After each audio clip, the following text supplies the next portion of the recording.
The Dark Continent is one of the biggest and one of the most anticipated arcs in all of Shonen, and if Togashi decides to ever finish it, it will reveal a lot of new things about the series of Hunter x Hunter to us that will blow our minds. And today I had to do a video discussing what the Dark Continent will reveal, because when I tell you that this will be the best Hunter x Hunter arc, it will literally surpass every single arc that Hunter x Hunter has ever did. And we know that the number one thing is that once they land on the Dark Continent, because the thing is, they haven't even made it there. That's what makes it so hype. All these hype things are going down before they even make it. Just imagine what's going to happen once they actually land. So the Dark Continent is basically like the start of a new series. It's kind of like a time skip, if you will, for Hunter x Hunter, or something before a time skip. But regardless of the fact, we know that it will cause a huge rift in the series, and the first thing that we will see is a new king will be crowned. Yes, a new king of the whole Dark Continent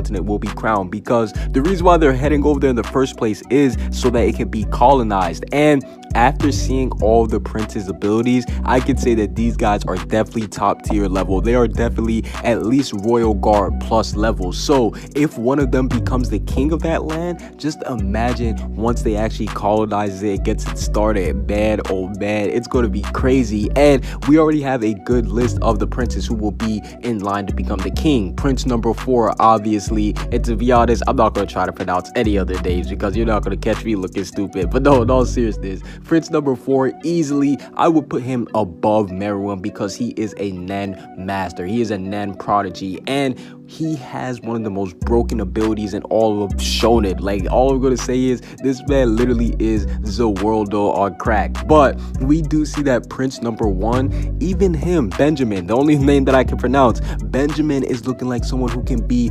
number 1 king. He looks like he could be fitting for the king title. Obviously, his strength and his abilities that he has with his soldiers definitely does make him super overpowered. But the other dark horse who I have that I think could win it is Prince number 3, Zhang, just because he seems like he's just always up to something, and he seems like that he always has like the upper hand. And between all the princes, these 3 I believe have the biggest resolve to win. So that's why I do believe that these 3, out of one of these 3, whoever lives, because we know that they have to kill each other in order to become the king, whoever wins, that is who will stay on the Dark Continent and will develop it while the other characters head back. But it wouldn't be Hunter x Hunter if there wasn't tragedy, because before the characters head back, there will be character deaths. Yes, I'm talking about Hanzo. I do believe that Hanzo will end up dying on the Dark Continent. I believe that's why they actually did bring him back into the series. And speaking of bringing someone back to the series, Kurapika's master, yes,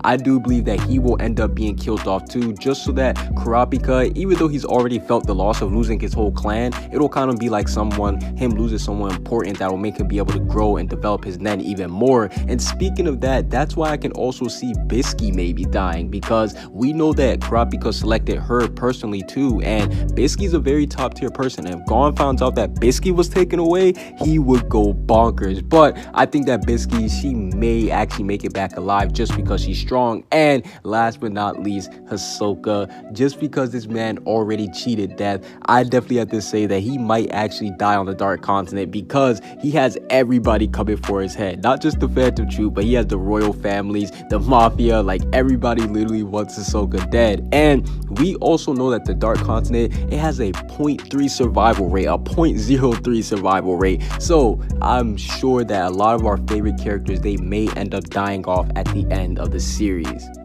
But we also do have to look forward to new mythical beasts, because I'm not gonna lie with you guys, that's probably one of the most low-key underrated things in Hunter x Hunter, the mythical beasts, the animals, because we already know Jing's number 1 line: animals are attracted to good hunters. And we see that Jing is always around some wild, crazy animals. And a mythical beast, imagine if we actually got to see more of them on the Dark Continent, and they would make the ones back on the regular realm pale in comparison, because we saw that they actually used the beast for the Hunter exam. So just imagine the beast on the Dark Continent, how wild they're going to be. And speaking of the Dark Continent, a new Nen type will be revealed on the Dark Continent. Yes, we know that that there are only 5 levels of Nen, and then you have specialists, but I do believe that there will be a new level of Nen that will be revealed, and it will be revealed by none other than Dawn Freaks. Yes, I do believe that Dawn Freaks will have a hidden layer of Nen, and he will finally show that to Gon, and that will lead Gon into getting his power back. But overall,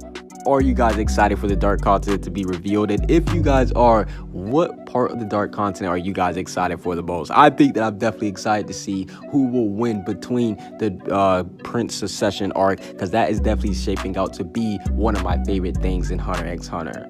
Comment what you guys think down below. Subscribe if you haven't. Peace out.